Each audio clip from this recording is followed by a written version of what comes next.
Good afternoon, church family. Today is Monday, the 23rd of August, and I was just speaking with my help here, and we were just talking about how quickly August has gone. This is August the 23rd, and I can't believe it. This summer has gone by so rapidly. Today's the first day of school, and you ought to be praying for those teachers and those parents and those students who all started back to school today. It is a significant moment.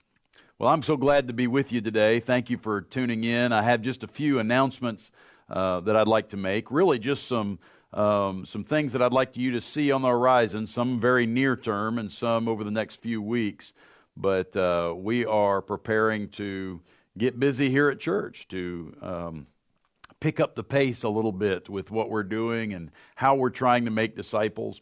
If you ever ask a question, why is the church doing this thing? Whatever it is, the answer ought to be to help us to make disciples. A few weeks ago, our ladies came and they met on Saturday morning and they prayed for our church and they cleaned all of the restroom facilities here and then straightened up some things in the hallways. They just spent about 2 hours here doing work, breaking up into teams and doing it. You say, well, why did they do that? What was the purpose for them coming together and doing that? It's because they want to make disciples. And you say, well, how does cleaning bathrooms make disciples? It allows us to have a welcoming, clean atmosphere for guests from our community and others to come in, so that when they come in, they see the way that we take care of our facilities. They feel at home here. They trust us, and then they engage in what we're doing, which is making disciples. As we prepare for RAs, GAs, and mission friends, which I'll speak of in a moment, the reason we do it is to make disciples. We want to train these children from the earliest age up until they go into our youth program, what it means to be a disciple on mission for Christ.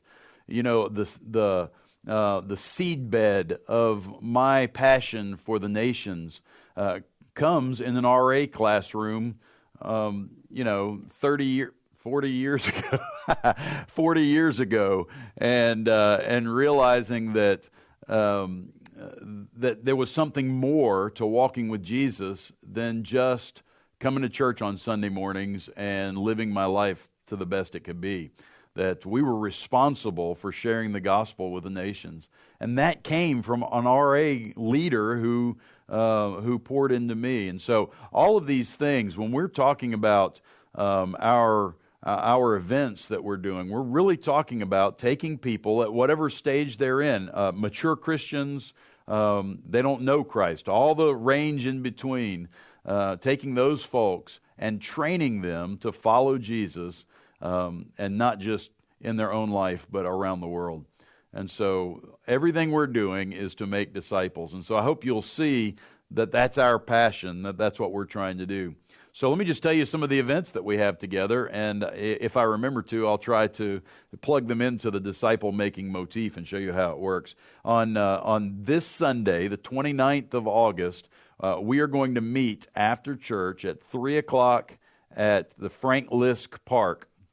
And so that's off Stow Road, 49 Stow Road. If you're coming the other way, I don't know how to get there from there. But meet us at Frank Lisk Park. We have 2 of the pavilions reserved, and we will provide a boxed lunch or a boxed supper, late afternoon snack, however you put it. And you'll receive that. We have drinks on hand. All of that stuff will be prepared for you and waiting. And it's just a time. We'll probably be playing cornhole. We'll be taking advantage of the park, maybe throwing a football or a frisbee, spending time with one another. All of those things will be taking place out there at the park. The reason we do that is to build our relationships, to enjoy one another, to have a good time of fellowship.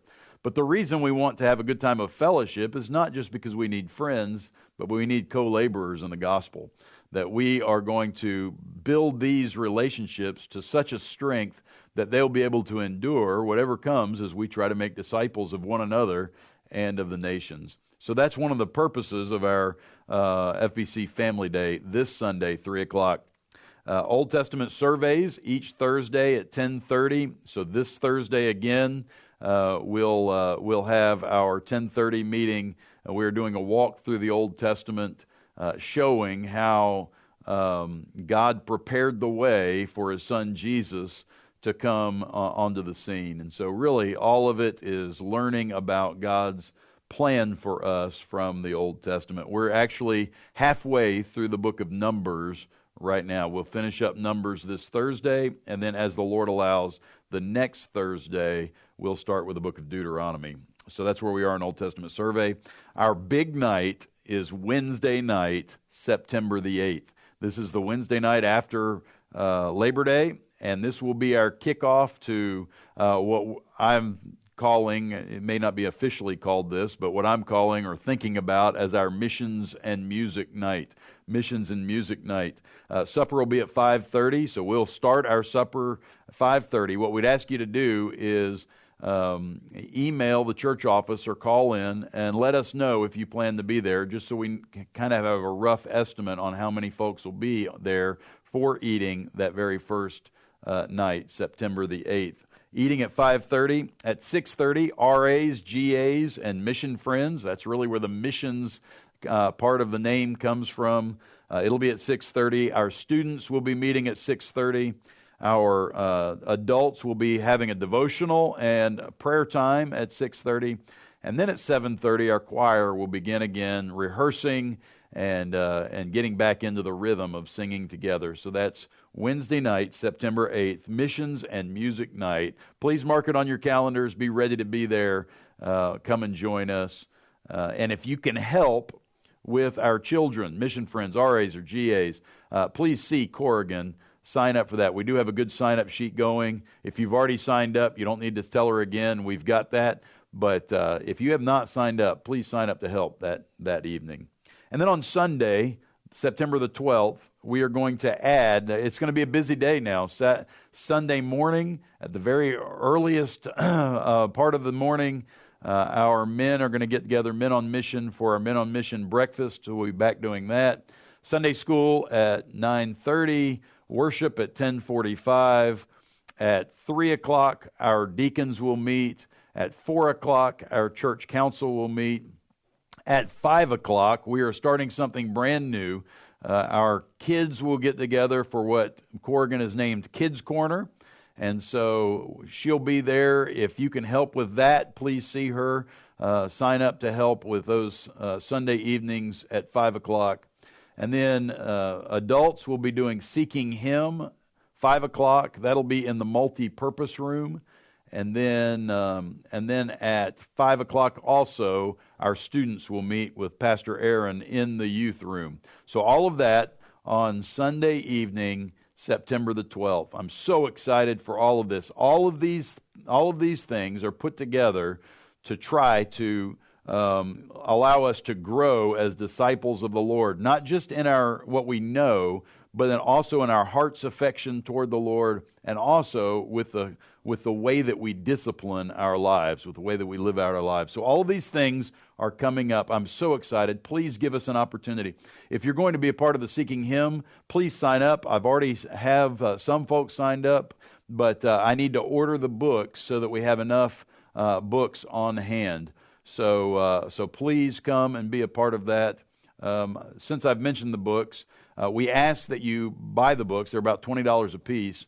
If you can't do that, don't let it be an obstacle. We'll give you your book. So we're not. It doesn't cost anything really to be a part of Seeking Him. We want you to come and do it. But if you can offset some of the cost of the books, we would appreciate that. And that's about $20 a book. So if you can only pay half or whatever, or you can't pay anything, that's fine. We'll take care of it. But we would ask you to give toward it if you can. So I know some of our folks can, and they will, and I appreciate that. So I look forward to this. This is a great time in our life of our church. Please be praying for the things we prayed about yesterday. We did hear some answers to prayer for the things we prayed about. The ER nurse whose family was sick with COVID. They actually are getting better. They haven't had to go into the hospital, and they've been able to quarantine at home and seem to be recovering. Also, the ER nurse that we prayed for, whose parents were in the unit there at the hospital. They were not intubated, so they are not on the ventilator. That's an answer to prayer. And then I think there's 100+ nurses that have been hired to see them through this difficult time. That's an answer to prayer. So listen, I'm just telling you, we need to pray and trust the Lord to answer our prayers. He is working. He's at work all around us. So we need to continue to lift our concerns up to the Lord. People have made funny statements to me already today and yesterday, but let me just remind you, complaining is not going to help. Praying will. Praying is God's mechanism for us. It's the engine that powers kingdom advance through the church.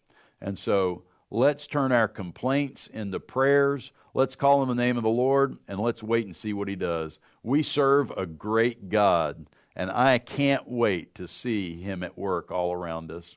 Thank you for tuning in today. Church family, I want you to know that I love you. I'm so grateful to be your pastor. It is so much fun to be at First Baptist Church Concord for such a time as this. I am so excited to see the Lord move. So friends, God bless you. Extended community family that tunes in, and I may not know who you are. Come visit us. Let me get to know you. I'll pray for you, and I'd love to get to love you too, just like I love our church family. So God bless you. Have a great week. I'll see you soon.